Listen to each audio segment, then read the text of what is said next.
दोस्तों, पेंशन से रिलेटेड पिछली वीडियो में हमसे कई सारे कमेंट में पूछा गया था कि क्या पुरानी पेंशन योजना बहाल होगी या फिर नहीं, नई पेंशन योजना यानी एनपीएस नेशनल पेंशन स्कीम में कोई सुधार होगा या फिर नहीं। इस विषय पर कुछ जरूरी बातें आज की इस वीडियो में। नमस्कार दोस्तों, आप देख रहे हैं आपका अपना चैनल लीगल पोजर। अगर अभी तक आपने हमारे चैनल को सब्सक्राइब नहीं किया है तो सब्सक्राइब अवश्य कर लें, क्योंकि ऐसे ही वीडियोस हम आप तक लाते रहेंगे।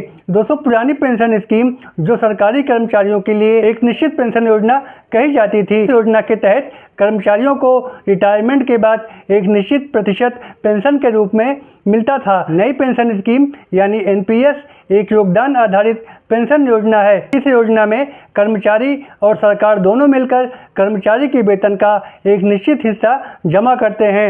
रिटायरमेंट के बाद इस जमा राशि को एक निश्चित रकम में बदल दिया जाता है, जिसे पेंशन के रूप में कर्मचारियों को दिया जाता है। और नई सरकार में पेंशन स्कीम को लेकर सरकार नेशनल पेंशन स्कीम में बदलाव करके रिटायरमेंट पर ओल्ड पेंशन स्कीम की तुलना में ज़्यादा पेंशन देने की योजना बना रही है।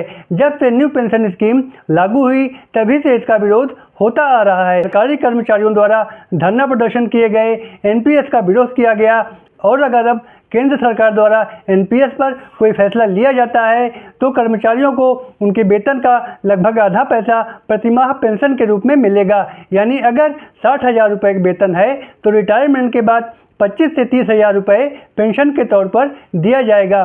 देश के कई राज्यों में जैसे हिमाचल प्रदेश, कर्नाटक, राजस्थान, छत्तीसगढ़ और महाराष्ट्र ने अपने यहाँ पुरानी पेंशन स्कीम को लागू कर दिया है। मार्च 2024 में केंद्र सरकार ने वित्त सचिव टीबी सोमनाथन की अगुवाई में एक कमेटी का गठन किया, जिसका मकसद था पेंशन स्कीम यानी एनपीएस में सुधार करने के तरीकों का पता लगाना। और इस समिति की रिपोर्ट के अनुसार केंद्र सरकार के लिए यह संभव है कि वो 40 से 45% पेंशन दे सकती है, और अगर सरकार ऐसा नहीं कर पाती तो सरकार अपने बजट से ही इसे पूरा कर सकती है। तो संभावना ये है कि सरकार द्वारा एक ऐसा कोष बनाया जाएगा जिसमें रिटायर्ड कर्मचारियों के लिए पैसा रखा जाएगा।